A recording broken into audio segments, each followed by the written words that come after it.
It was a gloomy April evening in 2015 when the news of the devastating 7.8 earthquake in Nepal shook not just the ground there, but also our hearts. My fiancé and I, both deeply involved in the medical profession, found ourselves glued to the TV screen, our eyes fixated on the unfolding tragedy. As the reports poured in, revealing the grim reality of over 8,000 lives lost and hundreds of thousands displaced, the magnitude of the disaster weighed heavily on us. But for my fiancée, who parts of her family hailed from that very part of the world, the impact cut even deeper. Her emotional response was palpable, her connection to the people affected evident in the lines etched on her face and the somberness in her eyes. We had been together for 4 years, having met during a volunteering event in the inner city, a shared passion that drew us closer. 6 months earlier, I had proposed to her, and amidst our bustling lives, we had dreams of building a family. Our mutual commitment to helping others had played a significant role in bringing us together, and it was her kind heart and selfless acts that initially attracted me to her. In those moments, watching the news coverage, her kindness manifested in an intensified way. Calls started flooding in, and she instinctively answered, knowing people in Nepal who were now grappling with the aftermath. It wasn't a question of whether we should do something. It was a certainty that we had to act. We had previous experiences traveling abroad to assist natural disaster victims, partnering with organizations like Doctors Without Borders. As we contemplated our next steps, memories flooded my mind of the countless times we had volunteered side by side, the unity we felt in our shared mission to alleviate suffering. It was during these times that I witnessed the intensity of her compassion, the genuine care she extended to those in need. Though we had discussed having kids and envisioned a future together, life's demands had continually pushed that dream into the future, and we contemplated on adopting if we got to a point where we couldn't have kids of our own. Now, faced with the Nepal earthquake tragedy, the urgency to make a difference took precedence.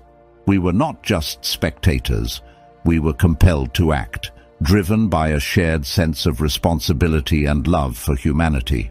Little did I know that this moment would be a turning point, not just for the people in Nepal, but for us as a couple. The gravity of the situation brought to light the depth of her empathy and the strength of our connection. However, Nepal seemed distant to me, and my commitments here in the United States at the time made it challenging to embark on a mission to the earthquake-stricken region. Despite considering myself a minimalist, capable of living out of a backpack, I felt the weight of my responsibilities here. Even though I entertained the idea of making the trip, practical considerations held me back. I thought I had successfully talked my fiancé out of it, believing that volunteering financially was the best contribution we could make. In the weeks that followed the disaster, a relentless stream of calls from that part of the world inundated our daily lives. My fiancé, on the other end of those conversations, spoke passionately about the earthquake, the victims, and the profound suffering endured by the people. Her voice resonated with a deep sense of empathy, and she outlined how she could provide crucial medical support to those in need. As she shared these stories, a growing sense of guilt settled within me, the realization that we were not on the ground doing everything we could to help. Her unwavering dedication to making a difference left me feeling a moral obligation to act. Despite our initial decision to contribute financially, her calls painted vivid pictures of the ongoing struggle and the urgent need for hands-on assistance.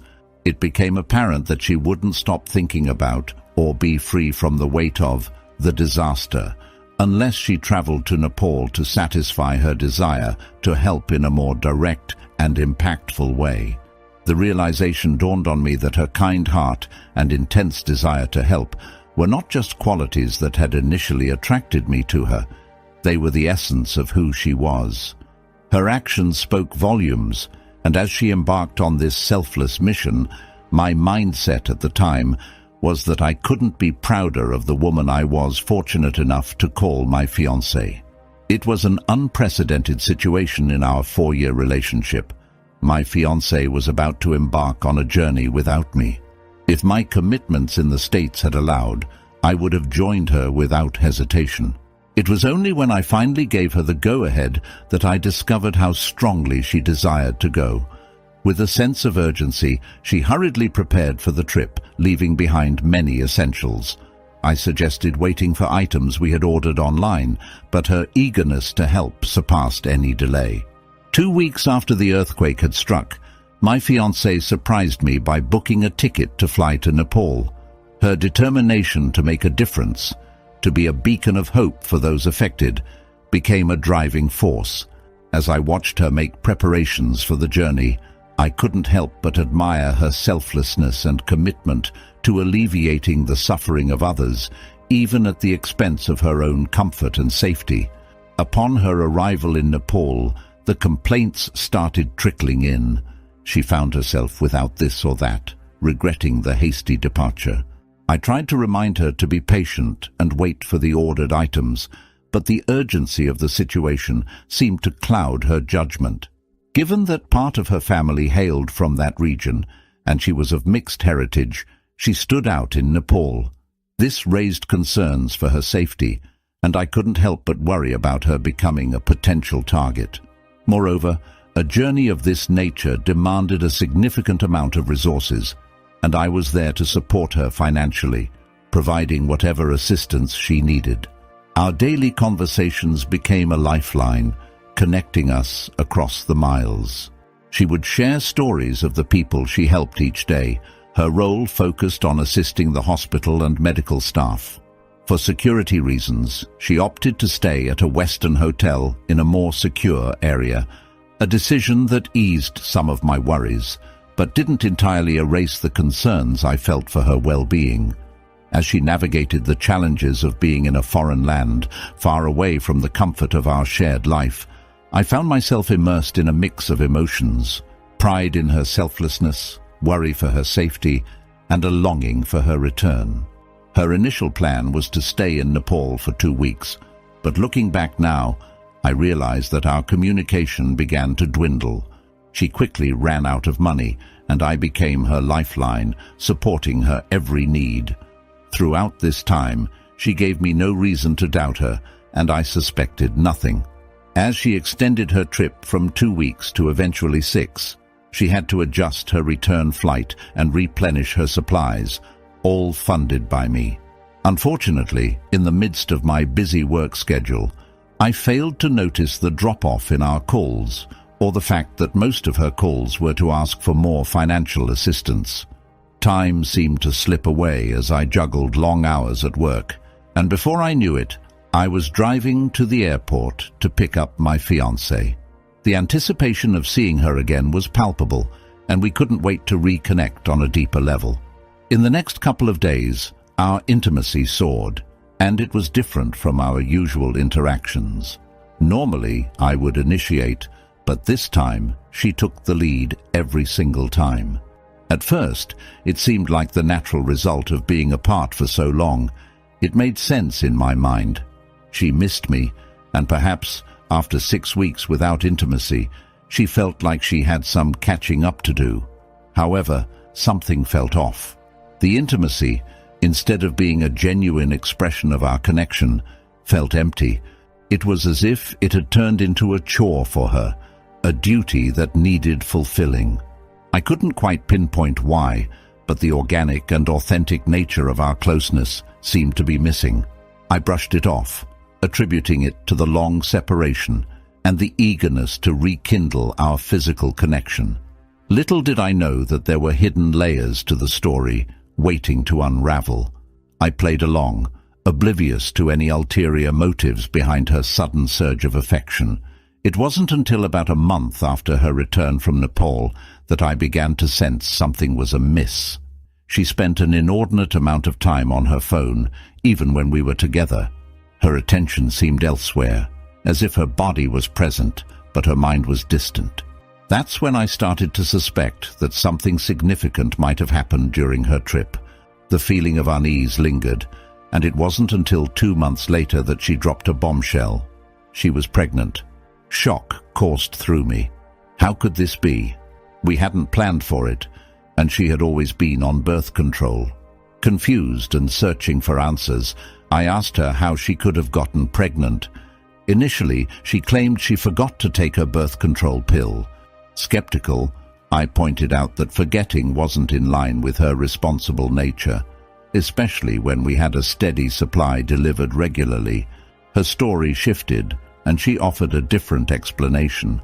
She said her experiences in Nepal, witnessing the earthquake's aftermath and the struggles at the hospital, convinced her of the need to start a family. While this reason seemed more convincing, I couldn't shake the feeling that she should have communicated this profound decision with me.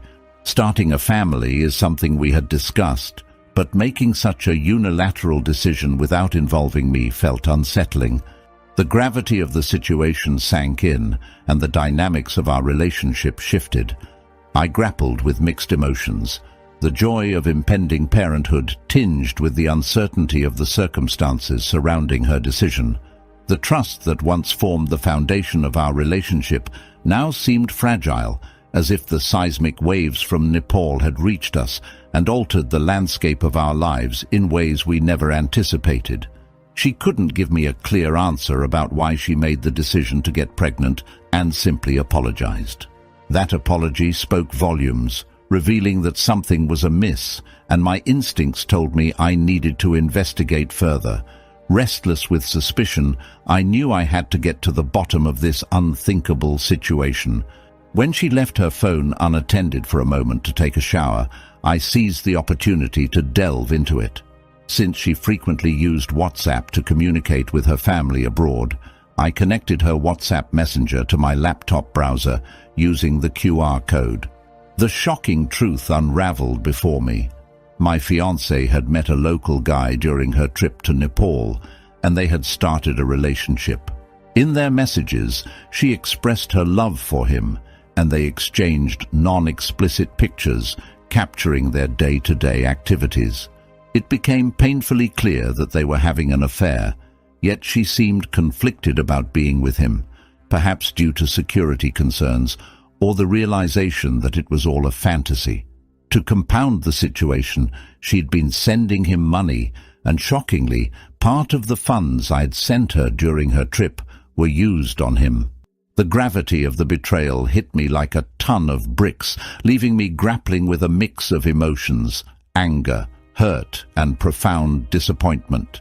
The foundation of trust in our relationship crumbled, and the implications of her actions reverberated through our lives, leaving us at a crossroads I never anticipated. It took me 2 days to piece together all the information and grasp the full picture of what was happening. As I connected the dots, everything fell into place, including her post-trip behavior, the love bombing, and the shocking revelation of her affair. The puzzle began to make sense, but one piece still baffled me. Why would she get pregnant? It wasn't until I remembered her hastily forgetting to take her birth control pill that it clicked. Perhaps, in the rush of the affair, she didn't feel the need for contraception, as she hadn't planned on being unfaithful. Armed with this understanding, I confronted her. I laid out all the evidence and explained the sequence of events. She was in shock, repeating the phrase, "Oh my God." I asked her how long she intended to continue this deception, and she admitted she didn't know. She confessed to being caught up in the emotions of the affair, not fully thinking through the consequences. Her shock deepened when I made it clear that I couldn't accept the situation.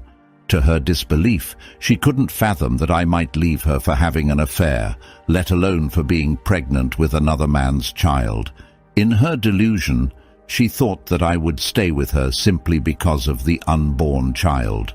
It was as if she believed we were just adopting a child, as we had discussed adoption before. She failed to recognize the significant difference between going on a trip, having an affair, risking my life by having unprotected sex, and returning pregnant with another man's baby.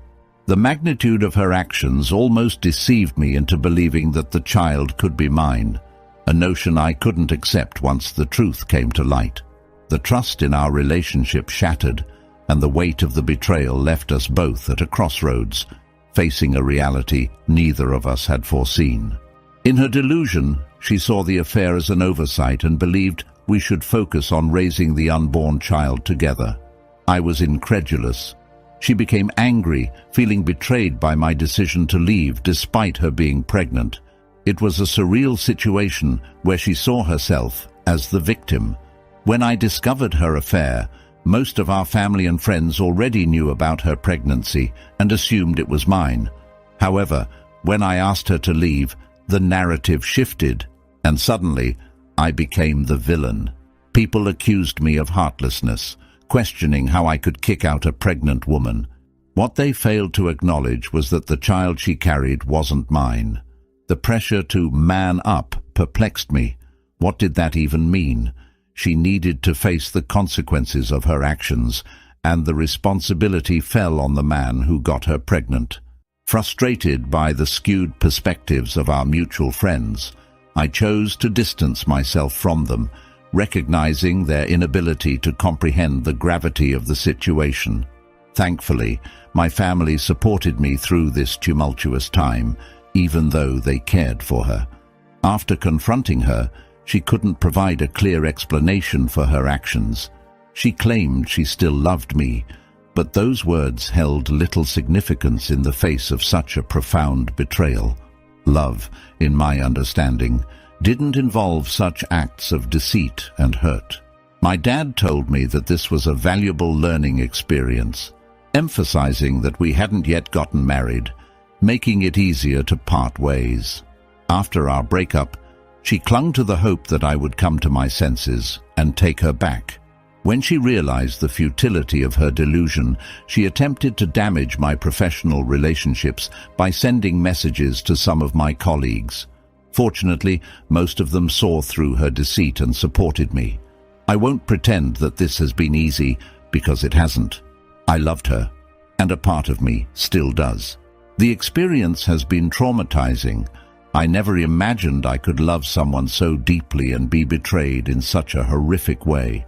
This betrayal has left me jaded, and since then, I haven't welcomed the idea of entering into a serious relationship with another woman.